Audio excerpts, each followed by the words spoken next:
markets are excited about our consumer is making a comeback, and there is no sweat in the brow, so to speak, about what is happening to energy prices. Can we afford to ignore what is happening in the energy complex, given that it will have direct ramifications for India, for consumer, and the macros? Morning, guys. No, we cannot afford to ignore what is happening at that end. I think it's very simple. I think you've had a hard metals commodity rally, which was very significant for a period of time. You had the softer commodities going, and now you have the energy space going. So more than just in itself, I think the fact that input prices across the board have gone up, I think is going to be at some point in time a little bit of a challenge. So I think that is something you definitely need to keep your eye on. And you need to keep an eye on the impact it potentially has on aggregate demand, right? That said, I think what the market is cheering is that as at this point in time, aggregate demand, or at least high-end demand, does not seem to have been impacted. If anything, it is actually coming back a little sharper than what people had anticipated. But bottom line, I think it's a mix of the two. If there is good demand, I think it needs to be valued up. But if there is a cost element that is coming through, you need to wait and see, how that tends to play through.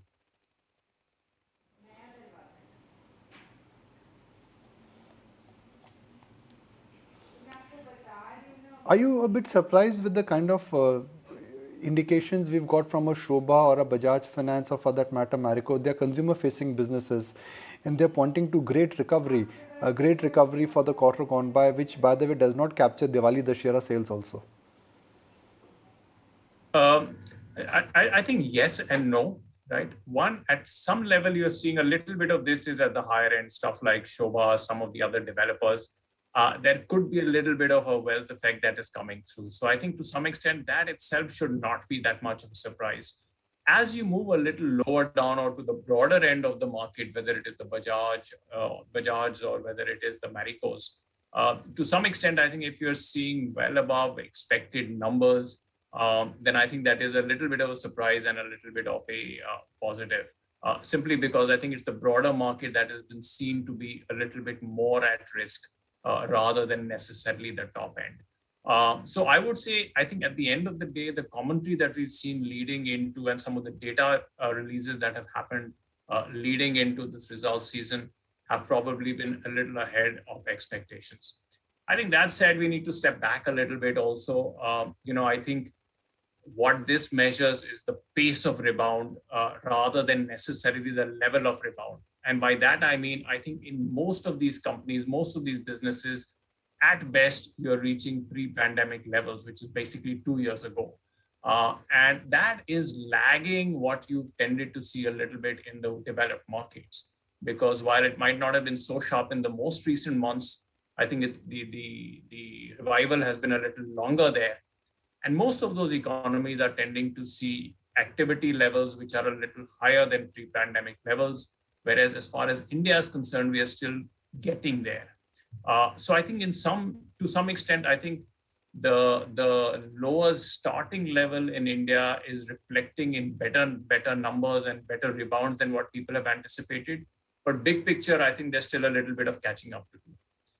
I would also believe, this Diwali season, this Dussehra season is actually important to watch, because I think by now, all the disruptive effects, whether it is on the base or whether it is largely in the form of pent up, a lot of that would have actually tended to play out. So I think this is going to be a good reflection of the level of demand and where you've seen shifts in demand.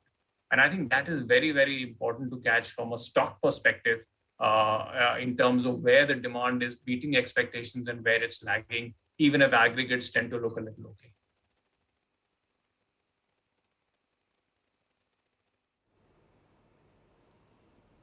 Aditya, good morning. Just building on that front as well, and as we head into the earnings season, we've now heard veiled profit warnings from a company like Nestle, with the chairman Suresh Narayanan has pretty much hinted at that. Marico, while giving such a great Q2 update, has also talked about margins maybe being under pressure for a year. So going into this earnings season and the way the consumption stocks have been performing, how should one approach this space? I would tend to believe with a little bit of caution, right? Both because on the demand side, again, I think, the way the economy has reacted and rebounded, we are still looking at aggregates. We've still not got a good enough sense of what's happened within, right? Whether one end is doing well and the other isn't, or, both are average, or whatever that mix is, right? So I think as far as the demand side is concerned, to some extent, the jury is still out. As far as the cost side is concerned, I think, the writing is on the wall that it is going to be a little difficult for the next 1 or 2 quarters. So in that context, I would generally tend to be a little cautious in terms of the consumer facing ends of it, simply because you're getting this mix, which is not a great mix, which is effectively likely to play out, right? I think trends, as I said, trends within, whether it is the wealth effect, whether it is a certain level of premiumization, I think those are trends that are likely to consolidate a little bit in this quarter. And to that extent, I think businesses will tell you, or depending on where businesses lie, I think the outlook might just be a little different.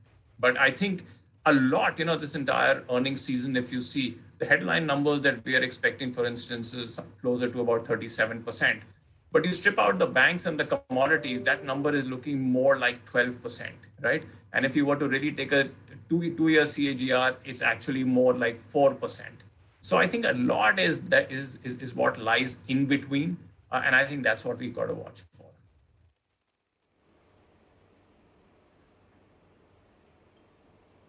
So then if you're saying net 4%, let's say talk about banking, for example, isn't that a big opportunity because the financials have started doing better? Look at the kind of Q2 updates that we are getting, whether it is from a Bajaj Finance to an HDFC Bank. And the fact is that the financial stocks have been laggards in the stock markets recently, maybe except for Bajaj Finance. But quite honestly, that's a space that we like, right? We do believe that at the end of the day, a growth cycle has to reflect in the banking sector, and to some extent, the banking sector has to show steam if the growth cycle is effectively to sustain. So in that context, we do believe it is a little bit of a laggard from a market price perspective. We do believe there should be a certain amount of catch up, but we do also believe that you need to start seeing loan growth come through at some point in time. What you're seeing in terms of bank earnings at this point in time, at least relative to, at least if I'm going to go by expectations, is that it's really a credit cost driven story at this point in time, a low base effect element that is playing through at this point in time. The underlying health of it, or the underlying tie-in with a perceived economic upswing, right, needs to reflect as far as credit growth is concerned. And to some extent, big picture, I think, that's where you might have a little bit of a challenge in the sector, even though we like it, which is, are you going to get growth which is not necessarily linked to credit, as has been the case with all historical cycles, whether it is in India or whether it is globally, right? So I think that's something that you might need to watch for a little bit. But otherwise, big picture, our sense is you're just going to start seeing a little bit of an uptick as far as credit is concerned. Once you see that, the markets are going to reward that space a little more than they have in the recent past.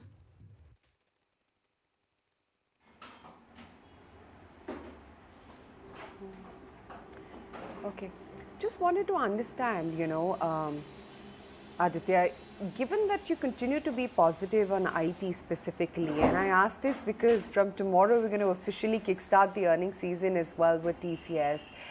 Where within IT can you see exponential growth from here onwards? Or do you think because of the digitization of the world, not just India, IT in any case is going to be an engine which is going to chug along and lead the other sectors? I think the latter part of your argument is absolutely right. You don't have to look for pockets of growth or regions of growth or specific businesses that will provide you growth. At the moment, what you're seeing in every economy, and we see it in our own economy, is that there is just a significant shift to digitization, to people, just depending so much more on IT in some form or the other, right? And I think the good thing about that sector, and that's why we are very comfortable with it, is that we think this demand cycle is going to sustain for at least 3 to 4 years. Okay, there's been a lot of emphasis on the cost cycle and some of the wage pressures. Our general sense is if demand looks as good as it does for a fairly sustained period of time, and that it is not dependent on a segment or a sub-segment or a region, you are sitting very, very comfortably. And there will always be some businesses that are tied in better, whether they are companies or their areas of expertise. But I think by and large, the demand outlook is global, right? It is going to sustain. And you've seen the best of it as far as front end tech is concerned. You know, a lot of the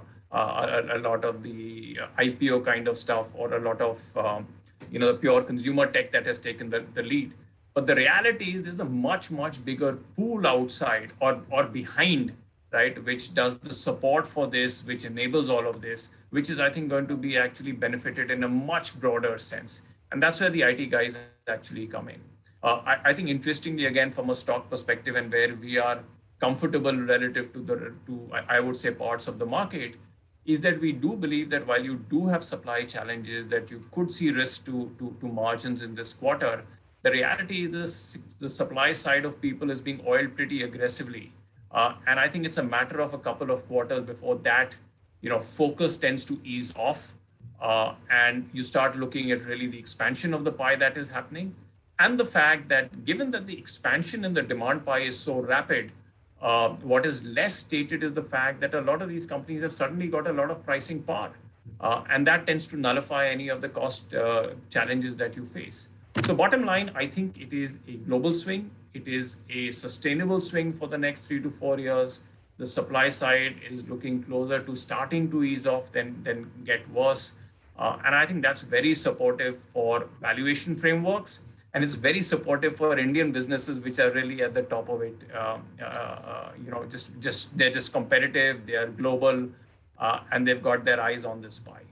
So in many senses, we had a fair amount of discussion as far as domestic demand is concerned, and the numbers that are there. We're just more comfortable with this kind of demand, which you don't need to necessarily track on a quarterly basis, and that it is broad-based, so the risks will be very limited.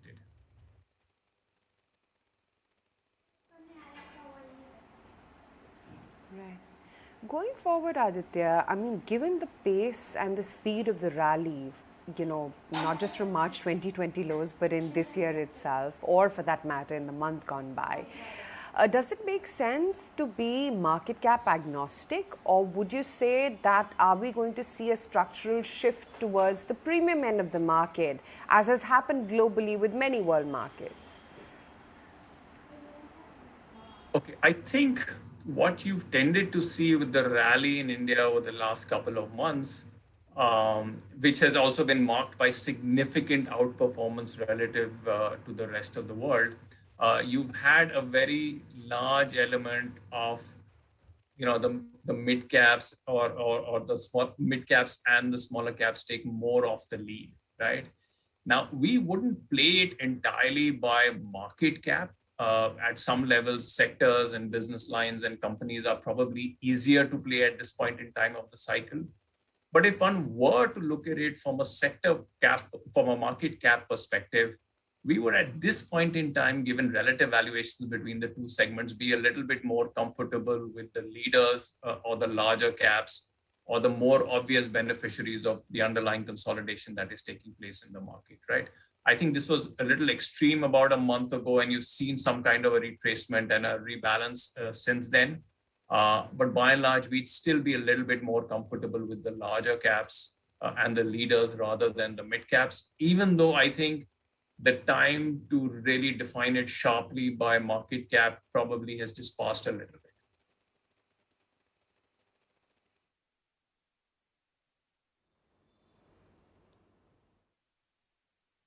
So much for joining us today live on the